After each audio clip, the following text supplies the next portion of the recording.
ایسے لگام دے رہے تھے مسجد میں اگر کوئی خطیب صاحب الیکشن کے عنوان پر، سیاست کے عنوان پر کہ مسلمانوں کو پالیٹکس میں آنا چاہیے نہیں آنا چاہیے، سیاست کی اہمیت کتنی ہے، اسلام میں سیاست کا کتنا اونچا مقام ہے، اجتماعی زندگی کا نظام سیاسی نظام کے بغیر ہرگز ترقی نہیں پا سکتا۔ جو قوم چاہے وہ تہجد گزار ہو، صوم و صلات کی پابند ہو، ان کی نگاہیں بدنگاہی نہ کرتی ہو اور حلال حرام کا لقمہ دیکھ دیکھ کر کھاتے ہوں، تقوی سے بھی اگر جیتے ہوں، لیکن اگر اس قوم میں سیاسی شعور نہیں ہوگا، وہ پالیٹکس میں آنے تیار نہیں ہے، وہ قوم دیکھتے دیکھتے اپنی آنکھوں کے سامنے جو تہجد پڑھنے والی تھی وہ فرض نماز پڑھنے سے بھی محروم ہو جائے گی۔ اسی واسطے افسوس سے کہنا پڑتا ہے، آزادی کے بعد سے لے کر اب تک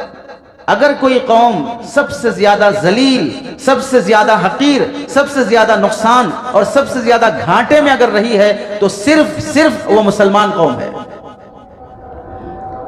ترقی کے جس معیار پر آزادی کے موقع پر مسلمان تھے، ان کا ہر دن تنزلی کی طرف گیا ہے۔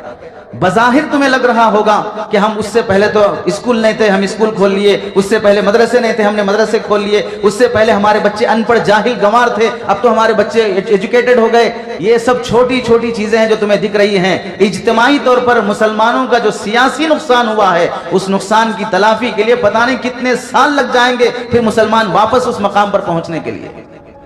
مسلمانوں کی ووٹ کی حیثیت ختم ہو چکی ہے، اب ضرورت ہی محسوس نہیں کی جائے گی کہ تم ووٹ دو نہ دو۔ 70 سال تک ووٹ کا استعمال کیا جانے لگا، کبھی وہ پارٹی استعمال کرتی، کبھی یہ پارٹی استعمال کرتی، اور بڑے شریف بن کر دولہے کے دوستاں جیسے دعوت میں جاتے،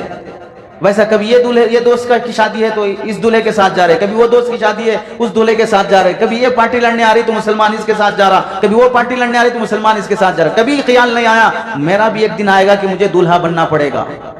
دوسرے دلہوں کا چمچہ بن کے جاتے رہا۔